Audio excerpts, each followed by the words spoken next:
Well, a time capsule sealed and buried by Princess Diana has been opened after nearly 35 years.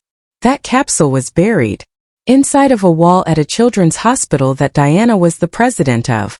It was put there to mark the laying of its foundation stone.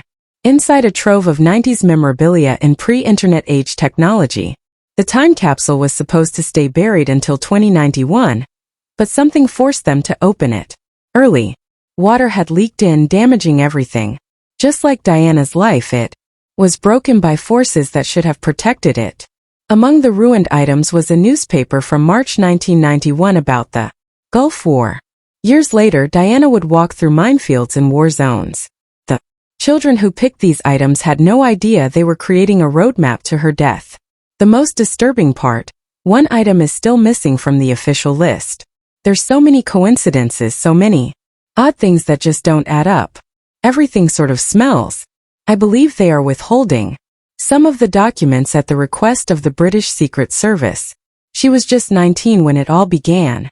On February 24, 1981, Lady Diana Spencer, barely out of her teens, got engaged to Prince Charles, who was 32 at the time. They had known each other for only 6 months. And even more surprising, Diana later said they had met just 13 times before Charles proposed.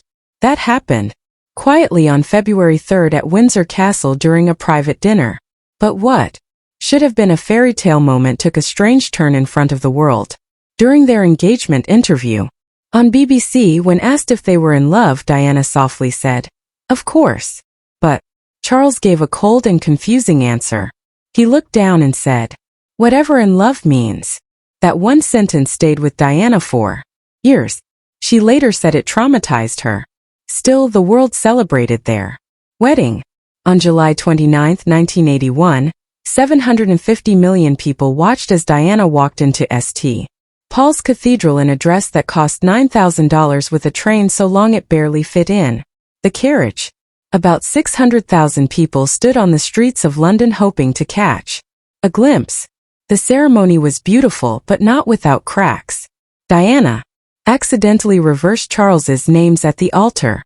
Instead of saying Charles Philip, she said Philip Charles. But what truly shocked everyone was that she refused to say she would obey him in her vows. That one word missing said so much about her spirit. Just months later, in October 1981, the couple went on their first official tour to Wales. That's when something unexpected happened.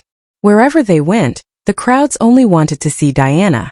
People were screaming her name, snapping photos, and completely ignoring Charles. The press called it Diana Mania. For the public, she had become a star. But at home the tension was growing. Charles didn't like being in her shadow, and Diana felt the pressure of constantly being watched. This was also the time she first struggled with bulimia.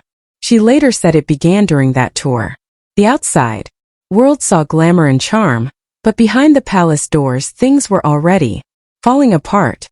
Motherhood arrived early. Diana gave birth to Prince William on June 21, 1982, when she was just 21. Then 2 years later, Prince Harry was born on September 15, 1984. Everyone celebrated, but Diana felt alone.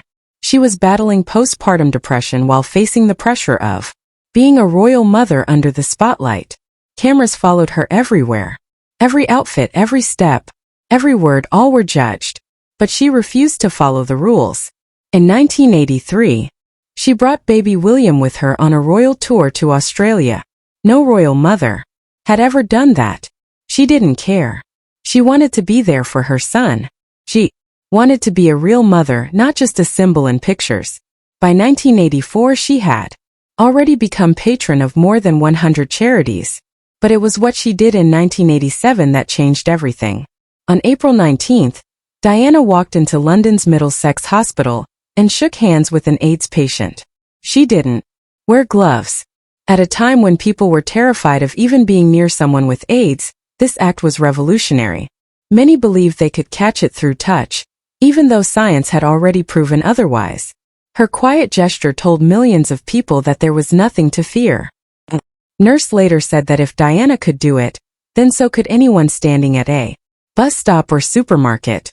This one act showed the world how powerful kindness could be. She didn't just show up for photos.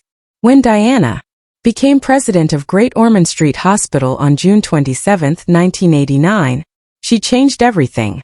She would visit without telling the press, sitting quietly with dying children, staying long after others had left. In March 1991, she helped lay the foundation for a new building, sealing a time capsule that wouldn't be opened until 2025. Inside were little things chosen by children. A Kylie Minogue CD, a pocket TV, a solar calculator, things that now seem old but once felt full of hope. Diana remembered names. She followed up. She made children feel seen. She made them feel loved. Then came one of the most powerful moments of her life. On January 15, 1997, Diana walked through a live minefield in Angola. The country was still full of deadly landmines, and thousands had lost limbs. She wore protective gear, stood beside mine removal workers, and didn't flinch. The world watched in shock. One of the experts with her later said he was terrified, praying he wouldn't be remembered as the man who let the Princess of Wales get blown up. But Diana didn't hesitate. Her visit forced leaders to finally talk about the problem. Just 4 months later, in December 1997, 122 countries signed the Ottawa Treaty to ban landmines. It happened after she died, but her courage made it possible. That same year, on April 9, Diana returned to Middlesex Hospital for another visit to the AIDS ward.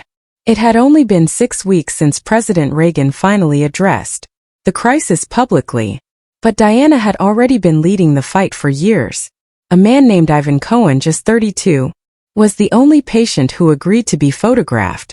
Even then, it was only from behind. That's how deep the shame and fear ran. A doctor tried to talk down to Diana, asking if she even knew what an X-ray was. She calmly replied, "I'm patron of the British Heart and Lung Foundation. Of course I know."